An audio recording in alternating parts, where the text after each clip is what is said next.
Once upon a time in a small village called Atebubu, there lived a young girl named Sika, popularly known as Aku. She was known for her kindness and generosity, always willing to help others in need. Sika lived happily with her loving parents, Mr. and Mrs. Amayo. Mr. Amayo was the family's main provider. One day, when she returned from school, she was devastated to learn that her father had fallen seriously ill and had been rushed to the hospital. Sadly, he passed away the next day, leaving the family in deep sorrow. Following her father's death, Sika's aunt took her away. This was because her father had entrusted a large sum of money to whoever would care of Aku after his passing. So Sika lived with her auntie, known as Auntie B, who was a strict and a harsh woman. Despite Sika's good nature, her aunt often mistreated her. She would make Sika do all the household chores, from cooking to cleaning, while her own children lazed around and played. Sika never complained, believing that one day her aunt would see her worth. Since the auntie was also a food vendor, she had to assist Auntie B every day before she could leave for school to prepare food in bulk. As a result, she was constantly disciplined for arriving late to school while her daughters arrived early. Sika's headmistress, who had previously punished her for being late to class, decided one early morning to eat at a restaurant she had seen before heading to school because she was hungry. While there, she saw Sika and realized that she needed to complete all of these tasks before arriving at school, which is why she was always late. As a result, she decided not to punish Aku again and she became her favorite student. Sika's aunt's mistreatment only grew worse. She would give Sika banku with hot pepper and no fish because she knew Aku doesn't like it, forcing her to go hungry while her own children ate their fill. She would make Sika sleep on the cold, hard floor while her children slept in soft, warm beds.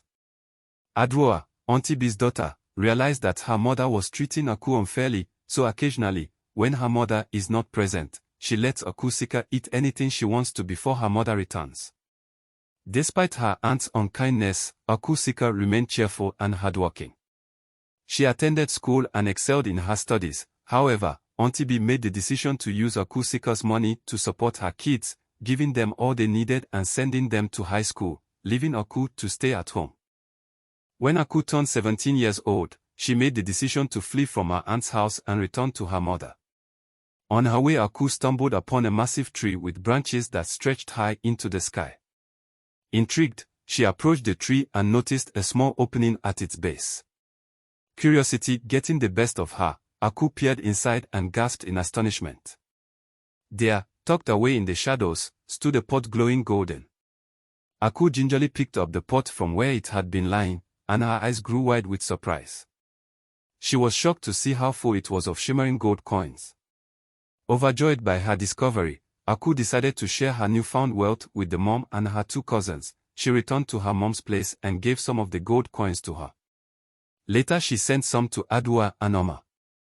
Weeks passed. Auntie B noticed that her children, Oma and Adwoa, were having trouble seeing. They complained of blurry vision and headaches. Auntie B did not take them to the doctor, thinking they just needed rest. Weeks passed, and Oma and Adwoa's vision deteriorated. Finally, Auntie B took them to the doctor, only to receive devastating news. The doctor explained that their condition was a result of malnutrition and neglect. Auntie B was shocked. In the end, Oma and Adwoa went completely blind, a tragic consequence of their mother's unkindness and neglect. Auntie B was overcome with remorse, realizing the error of her ways. She begged Sika for forgiveness, but Aku simply smiled and said, "Kindness is the greatest gift we can give. Let us learn from this and be kind to one another." Treating others with kindness and compassion not only benefits them but also enriches our own lives.